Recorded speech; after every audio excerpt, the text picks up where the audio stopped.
জাহান্নামী বলবে, আল্লাহ এত কষ্ট না দিয়ে আমারে মৃত্যু দিয়ে দেন।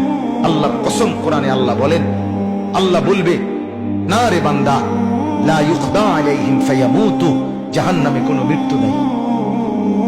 নাফরমান জাহান্নামী তখন বলবে, আল্লাহ তাইলে আমারে একটু তাখফিফ, একটু আযাব হালকা করে দেন, আমারে মাসে একটা দিন কদ্দুর বিরতি দেন, 24 ঘন্টার মধ্যে আমারে 10টা মিনিট হইল কদ্দুর আলগাত রাখেন, আমি আর পারছি না মাওলা।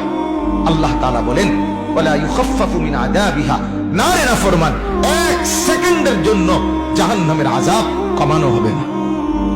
3 নাম্বার, নাফরমান বলবে, আল্লাহ তাইলে আমারে দুনিয়ায় একটু ফেরত যাইতে দেন, আমি নেক আমল করব এবার গেলে। আল্লাহ বলেন, যে দূর হায়াত দিলে নেক আমল করা যেত, ও দূর হায়াত দিয়েই তোমারে আনছি, আর ফিরবা না। কাল্লা, না না, দুনিয়ায় ফেরত যাওয়া